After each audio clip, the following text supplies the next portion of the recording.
Pierre, la particularité du diocèse est qu'il y a une zone urbaine et une zone rurale. Est-ce que vous pouvez nous en parler de ces deux zones? Oui, alors tout à fait. La zone urbaine, je dirais, part de 10 km de Paris et vient jusqu'à Évry. Et puis après Évry, en gros, hein, on est dans une zone dite verte, ruralité, je ne sais pas comment il faut dire tout ça, mais avec beaucoup de constructions nouvelles et de plus en plus de constructions nouvelles sur cette zone dite verte. Et au niveau des facultés d'enseignement supérieur, nous Alors, avons aussi beaucoup de facultés. Oui, il y a, je dirais, 3 lieux importants. Le premier lieu, bien sûr, c'est Orsay, qui est en train de s'agrandir sur le plateau de Saclay comme deuxième grand lieu de recherche, de grandes écoles, de laboratoires, d'entreprises qui s'installent, tels que par exemple les laboratoires de recherche Danone. Et puis la ville d'Évry, qui là aussi a une université de 12 000 étudiants aujourd'hui, et plus dispersés peut-être à travers la ville que rassemblés sur un campus. La particularité d'Évry, c'est la dispersion des lieux. Mais il y a une université importante.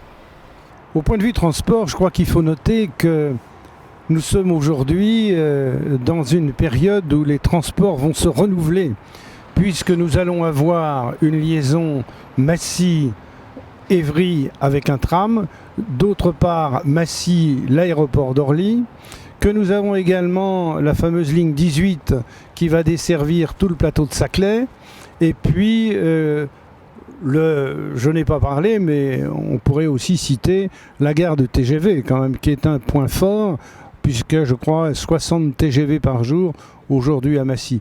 Et les entreprises, parce que tout le transport permet aussi la création des entreprises ou le soutien des entreprises. Nous avons dans l'Essonne quand même des entreprises très importantes.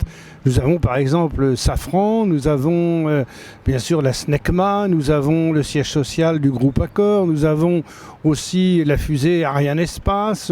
Nous n'avons pas que, je dirais, des petites entreprises, et il y en a beaucoup parce que la majorité ce sont des entreprises moyennes, mais il y a aussi de très grandes entreprises que je viens de citer.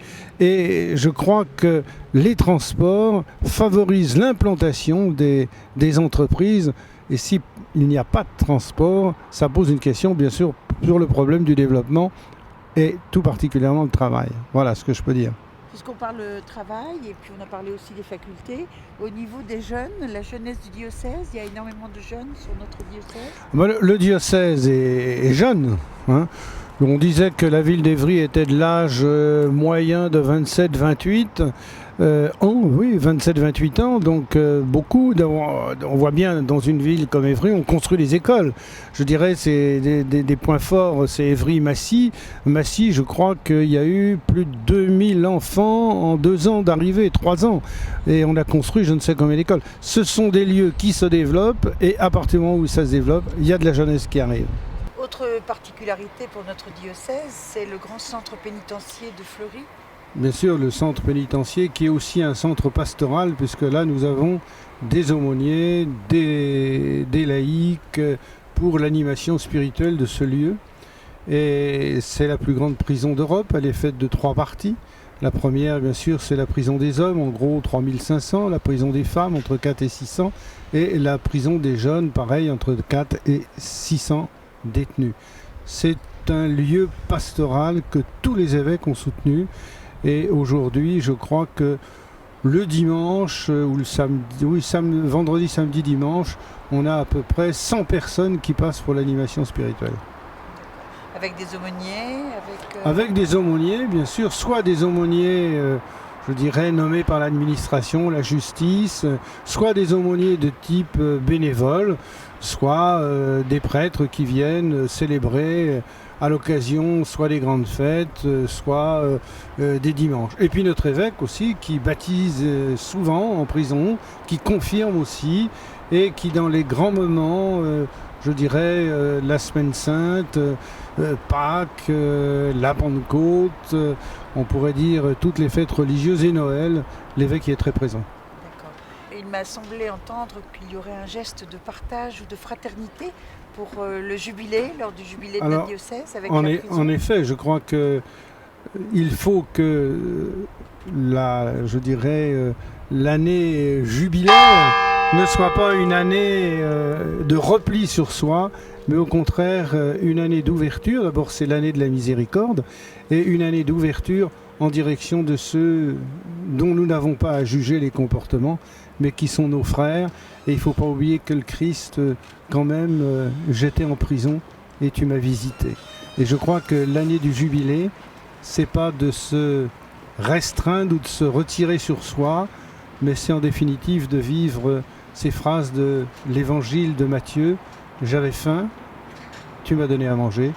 J'étais seul, tu m'as visité. J'étais en prison, tu es venu. C'est ça, je crois, le jubilé. Autre particularité de notre diocèse, c'est la diversité des cultures. Ah oui, alors ça c'est je dirais, c'est un point fort. C'est-à-dire que nous avons dans ce département ou dans ce diocèse des cultures très très différentes, de gens venant d'horizons différents, tant de l'Asie, parce que je vois dernièrement c'était la fête du Tet. Eh bien, beaucoup de lieux, je dirais, marqués par surtout le Vietnam, le Cambodge, ont célébré la fête du Tet. Donc il y a une communauté vietnamienne importante, mais il y a aussi beaucoup de Vietnamiens chrétiens. Hein. Et puis il y a l'Afrique, il y a également l'Inde, très très fort, Pondichéry, il y a aussi, je dirais, le Sri Lanka, enfin, etc. Donc c'est vrai qu'on est marqué par le pluriculturel et le pluricultuel, avec des centres importants de prière de nos frères qui sont, je dirais, tant la pagode, tant aussi les mosquées, car il ne faut pas oublier que beaucoup de mosquées sont dans notre département, mais là il y a un dialogue, je dirais, très fraternel avec eux, comme il y a d'ailleurs un dialogue très fraternel avec ceux qui vont aussi à la synagogue. On est pluriculturel, mais aussi pluricultuel et dans un dialogue avec les autres religions. Et ça, c'est une des richesses de notre diocèse. Très bien. Pour terminer, Monseigneur Beaubière, s'il y avait un mot à dire à propos du jubilé du diocèse des 50 ans pour cette grande fête du 9 octobre 2016, quel mot choisiriez-vous? Je dirais continuer à aimer l'homme parce que l'homme est aimé de Dieu. Pour moi, le mot-clé de la vie, c'est aimer. Nous sommes aimés de Dieu et je crois que nous sommes appelés à aimer nos frères. Merci, Monseigneur Beaubière.